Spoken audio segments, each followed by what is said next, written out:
Berani banget, warga demo di depan Presiden Jokowi yang sedang resmikan tol Semarang-Demak. Bukannya marah, Presiden malah lakukan hal ini. Warga sampai menangis. Dan dengan mengucap Bismillahirrahmanirrahim, pada siang hari ini saya resmikan jalan tol Semarang-Demak, seksi Sayung-Demak. Terima kasih. Wassalamualaikum warahmatullahi wabarakatuh. Insya Allah kami dapat solusi atas permasalahan tempat tinggal dan tanah kami yang selama 3 tahun ini bermasalah. Akhirnya keputusan Pengadilan Negeri Demak ingkrah pada 15 Oktober 2022. Namun demikian, dalam perjalanan waktu sampai saat ini belum jelas kapan cairnya. Oleh karena itu maka dengan rawuhnya Bapak Presiden kita tercinta, Bapak Insinyur Haji Joko Widodo, menjadi solusi insya Allah buat kami. Tadi Bapak Presiden sudah menjanjikan, insya Allah selesai, tidak ada masalah. Bapak Presiden menyampaikan kepada kebetulan di sini ada 3 orang masyarakat perwakilan, ya semuanya akan diselesaikan, ya, tidak akan merugikan rakyat. Dan itu pun kalau bisa selesai dalam waktu dekat, tidak berlarut-larut. Saya mengucapkan banyak terima kasih atas bantuannya Pak Presiden. Saya berterima kasih karena sejak ini kami kesusahan. Anak saya masih kecil, air sudah sulit sekali. Saya sudah menanggung bertahun-tahun di sini. Saya berterima kasih sekali atas bantuannya Presiden. Dalam perjalanan menuju lokasi peresmian Jalan Tol Semarang-Demak di Gerbang Tol Sayung, Kabupaten Demak, Sabtu 25 Februari, Presiden Joko Widodo melihat sekelompok masyarakat yang membentangkan spanduk yang bertuliskan aspirasi mereka. Merespon aksi masyarakat tersebut, Presiden meminta Asisten Ajudan Presiden Kompol Syarif Muhammad Fitriansyah untuk mengundang perwakilan dari kelompok masyarakat tersebut untuk berdialog. Kata Presiden Jokowi, nanti undang 3 orang perwakilan ya. Sebagaimana dilansir dari siaran pers Sekretariat Presiden. Usai peresmian, Presiden pun menepati janji bertemu dengan perwakilan masyarakat yang menyampaikan aspirasi. Dalam pertemuan, perwakilan masyarakat menyampaikan kepada Presiden Jokowi terkait masalah pencairan ganti rugi lahan mereka yang terdampak. Dalam keterangan terpisah, Menteri ATR BPN Hadi Cahyanto menjelaskan bahwa pemerintah akan segera menindaklanjuti permasalahan itu. Presiden Jokowi juga telah memerintahkan kementerian terkait untuk segera menyelesaikan hal tersebut agar rakyat tidak menunggu berlarut-larut. Secara lebih lanjut, Hadi menjelaskan bahwa Badan Pertanahan Nasional (BPN) setempat akan mengawal dan mendampingi masyarakat dalam proses pencairan ganti rugi. Hadi juga menargetkan pada minggu ini permasalahan tersebut bisa selesai. Sementara itu, perwakilan masyarakat yang bertemu dengan Presiden Fatoni Mustafa mengaku bersyukur atas pertemuannya dengan Presiden Jokowi. Menurut dia, melalui pertemuan ini, permasalahan yang selama ini dirasakan oleh warga masyarakat telah menemukan titik terang. Bahkan salah satu warga, Muhammad Samsul Hadi, juga mengucapkan ribuan terima kasih atas perhatian yang diberikan Presiden Jokowi. Ia merasa sangat terharu karena selama ini keluarganya sangat kesusahan. Air bersih pun juga jarang ia dapatkan. Maka dari itu, ia sangat berterima kasih atas bantuan dari Presiden Republik Indonesia karena dengan adanya bantuan ini, ia dan keluarganya bisa terselamatkan. Sebelumnya, Presiden Joko Widodo meresmikan Jalan Tol Semarang-Demak Sesi 2, Sayung-Demak di Gerbang Tol Sayung, Kabupaten Demak, Provinsi Jawa Tengah. Dalam sambutannya, Presiden Jokowi mengingatkan pentingnya menghubungkan dan mengintegrasikan jalan tol dengan kawasan-kawasan produksi di masing-masing wilayah. Presiden menyebut bahwa ruas jalan tol Sayung-Demak sepanjang 16,01 km dan menghabiskan biaya sebesar 5,9 triliun siap untuk digunakan.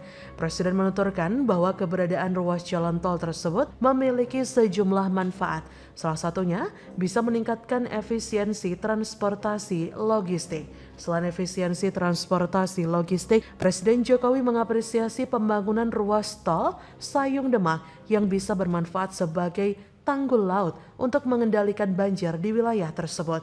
Karena menurutnya, banjirop ke depan levelnya akan semakin tinggi karena adanya perubahan iklim.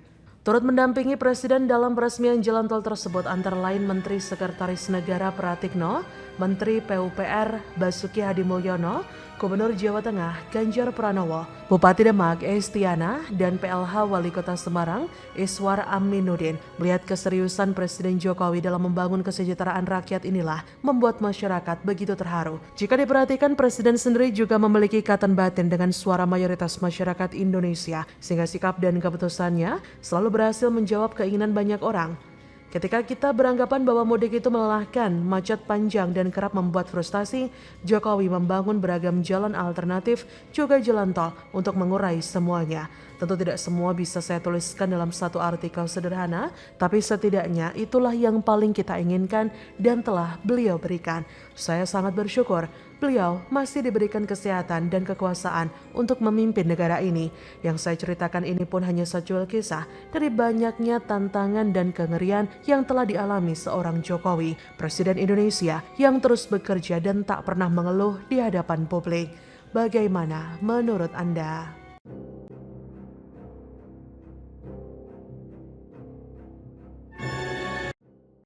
Isu SMK buatan Cina, kok PKS mau seret Jokowi? Ditulis oleh Sardi dari laman siwar.com.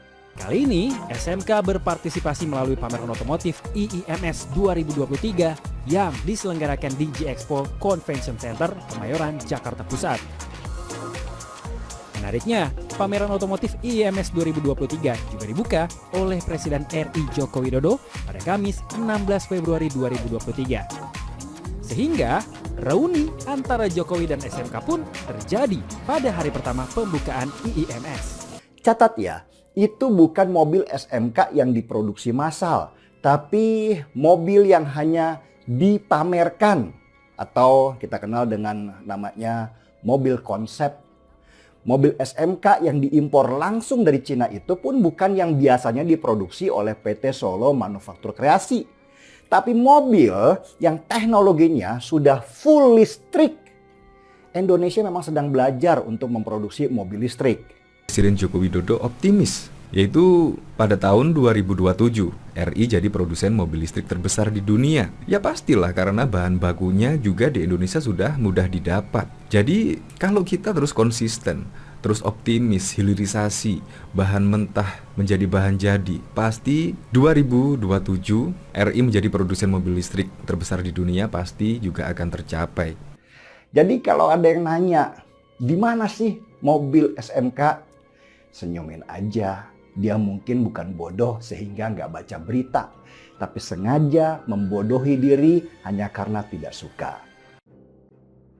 Nama SMK entah kenapa bikin pembenci Jokowi kepanasan dan kebakaran jenggot.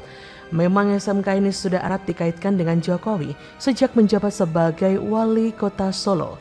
Pada 2 Januari 2012, Jokowi yang masih menjabat sebagai wali kota Solo menerima mobil SUV produksi siswa SMK di Solo.